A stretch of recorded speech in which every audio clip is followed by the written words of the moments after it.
you've studied the birth books, you've taken all the birth classes, and you've even hired a midwife and a doula.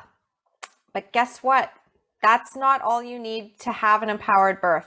I'm going to tell you about the sneaky saboteurs, the little sneaky things that come up in your birth that we don't really think about, especially in terms of how we're planning our birth. And it has to do with our brains. The process of birth, the physiological process, requires you to go inward.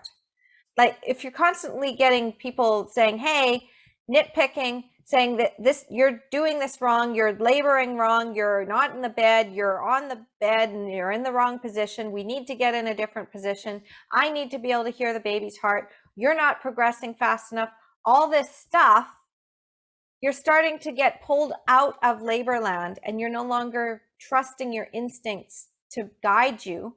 You're being guided by other people.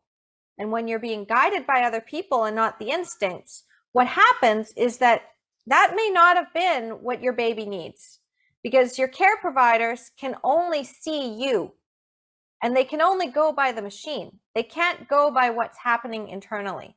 So this is why oftentimes my clients have said, well, I was having a contraction and it wasn't being picked up on the monitor. And the nurse said, oh, well, that's not a contraction. Wait till they get really big. And the fact is that, yes, it actually was a contraction. It just wasn't being picked up by the machine. So the 3 things that you really need to focus on are my 3 pillars of empowerment out of the 5. You need to have that right environment. And if that means that when you come into a hospital room or if you're in your own home and you cover every single clock and you let people know, like, look, you have to use the timer on your phone to find out time of birth, just so you don't actually need to have an accurate time of birth. My daughter, I still don't know to this day what time she was born because we had the wrong clock. I had it like a couple of minutes ahead. So don't worry too much about accurate time, but if you do want to have a timer, have it on your phone. Don't have a clock where you can see it because time means nothing in labor. So if you're going into the hospital or a birth center, or you're birthing inside of an Airbnb, or you're birthing at home, you want to cover those clocks. You also want to dim the lights. Oxytocin does not like light, and it makes it so that you're distracted and you can see clearer, and it keeps you awake. And what you really want to do is you want to go into that labor trance. You can't go into a labor trance if you're awake. If the lights are on, it doesn't work out. It's just like when you're trying to have sex with the lights on. Sure, it can be fun, but it's not going to be that sensual, deep experience because there's glaring light in your face. This is why when people are birthing and they have the lights on, I'm like, okay, but even a cat goes into a dark corner and hides. And if you turn the lights on, they will go under the bed. We need to be in the darkness. That's why a lot of babies come late at night or they come early in the morning after laboring all night. The next one, of course, is you need to have the right facilitators.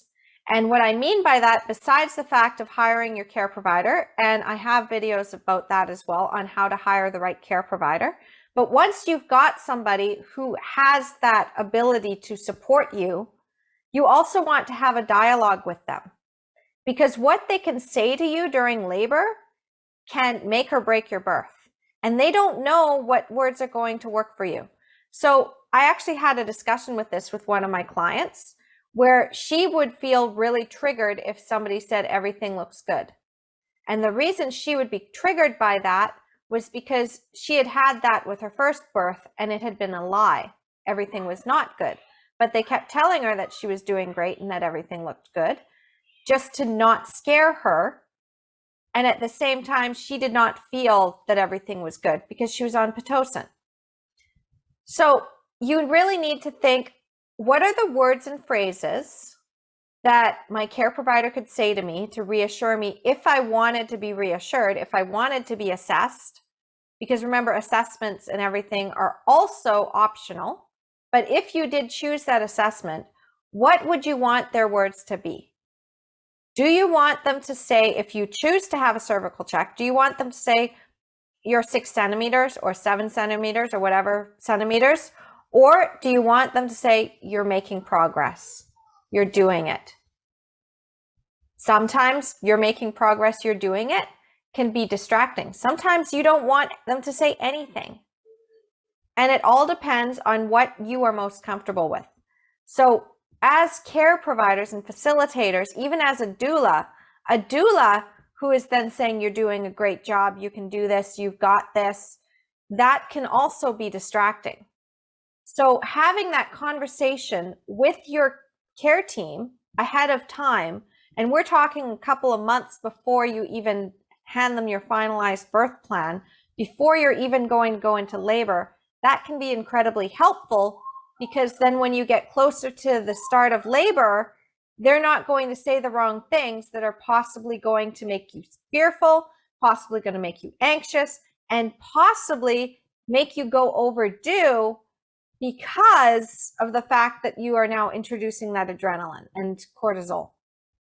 And it's not a great place to be in your last few weeks of pregnancy. It can be very nerve-wracking. You want to be as relaxed as possible so that your body will go into labor in a relaxed state, not an anxious state. Because you can go into labor in an anxious state, but it's going to be harder for you to get into that trance, and you're more likely to have trauma from that, and you're more likely to have more pain from that because you can't let go and you can't relax. And finally, the last one, of course, you need to have the right support. So you're also going to need to have a conversation with your support team. That includes your partner or your parent or a sister or a friend, whoever is going to be with you, who is not a doula, as a labor companion. You want to make sure that they are not going to accidentally say something. Like something as simple as, she looks like she's in a lot of pain. Can we do anything about that? Said to your doula or your care provider. Now, your partner wants to support you. They want you to feel comfortable. But it can also be really confronting for them to see you suddenly screaming. And they may interpret that as pain. However, as there was a quote inside of Reclaiming Childbirth as a Rite of Passage, it was basically, sometimes we just want to scream. There was no pain there with this one mother, but she just needed to scream.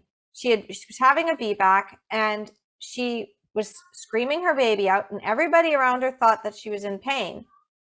And I even told my clients this, is like, if you need to scream just for the sake of screaming, do it. And I myself am also quite loud, and I scream when I need to, or I will say something, or I will just make a movement and it looks like I'm in a lot of pain. Or I'll sob like I can't do this, which is very similar to what I did when I was in labor with my daughter and I hit transition, and just before my waters released, there was just so much pressure and I just sobbed, and it looked like I couldn't go on. And my partner at the time, he interpreted that as, things are really picking up now, like things are really bad.